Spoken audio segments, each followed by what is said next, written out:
আবু সালেহ মুসা জঙ্গি ছিলেন যার পিতা, উম্মুল খায়ের ফাতেমা ছিলেন যার মাতা।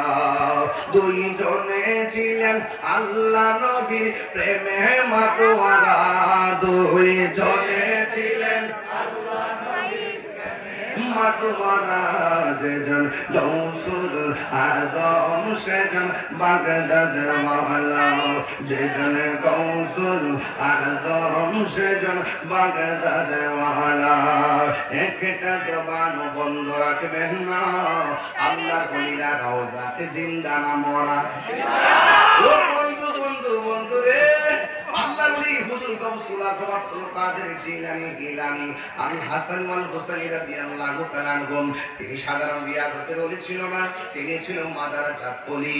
মাদারাজাত ওলি তাকে বলা হয় যিনি মাঠ পেট থেকে ওলি হয়ে ভূমিষ্ঠ হয়। জোরে কন্যা সুবহানাল্লাহ। হে বন্ধু, হুজুর গৌসুল আজম আব্দুল কাদের জিলানী আল হাসানি ওয়াল হুসাইনি রাদিয়াল্লাহু তাআলা আনহু, তিনি যে মাদারাজাত ওলি, শৈশবের একটা কারামত বললে বুঝে যাবেন। ওনার মা ওনাকে মক্তবের মধ্যে দিয়েছেন। মক্তবের মধ্যে দেওয়ার কারণে ওনার আম্মা যখন হুজুরের কাছে পাঠাইছে, হুজুর বলতেছে পড়ো আউযু বিল্লাহ, সন্তান কয় বিসমিল্লাহ।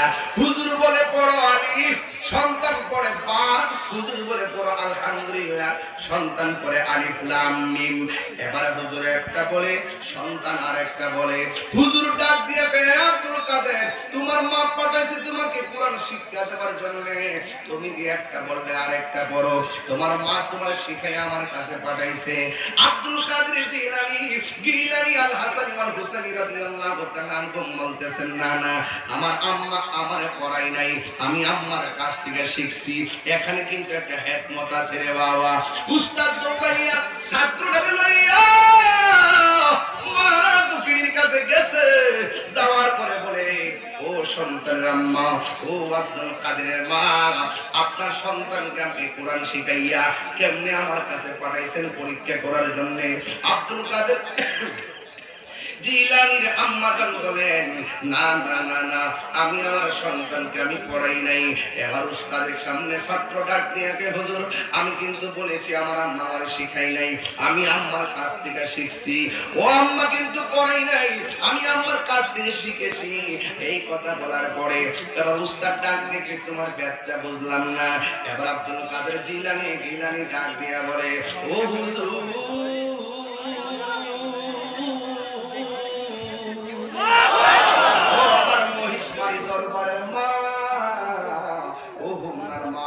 এই ওয়াজ থেকে একটা ওয়াজ বাড়িতে নেওয়ার সুযোগ আছে গো মা। ও মা, একজন দাওয়াইছে সেইড, একজন বিজ্ঞানী বলছিলেন, একজন জ্ঞানী বলছিলেন, তোমরা আমার শিক্ষিত একটা মা দাও, আমি তোমাদেরকে শিক্ষিত জাতি উপহার দিব।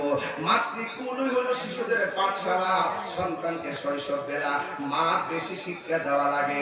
এই সন্তানকে ছোটবেলায় মা বেশি শিক্ষা দেয়, সুশিক্ষা দেয়, এই সন্তানটা ধীরে ধীরে আল্লাহ ওয়ালা হয়, ধীরে ধীরে মেধাবী হয়ে যায়। কথা বলেন ঠিক কিনা? আমার বাবা, ও আমার মা, খবরদার খবরদার, পেটের মধ্যে সন্তান নিয়ে কাউরে গালাগালি করিও না। পেটের মধ্যে সন্তান নিয়ে কোনোদিন নবীর সঙ্গে দুশ্মনী করিও না। পেটের মধ্যে সন্তান নিয়ে ঝগড়া বিবাদ করিও না। এই আসরটা সন্তানের উপরে পড়ে। এই জন্য সন্তান পেটের মধ্যে নিয়ে বেশি বেশি নাতে রাসূল বলবেন, পেটে সন্তান নিয়ে বেশি বেশি কালামুল্লাহ শরীফ তেলাওয়াত করবেন। পেটের মধ্যে সন্তান নিয়ে আল্লাহর জিকির করবেন। যদি আপনার বেশি কষ্ট লাগে, তখন আপনি রাতের বেলা যদি প্রসব ব্যথা শুরু হয়, তখন আপনি আমার মতন জিকির করবেন, গাফুরুর রহিম নাম তোমার আল্লাহ, আল্লাহ আল্লাহ, গাফুরুর রহিম নাম তোমার আল্লাহ।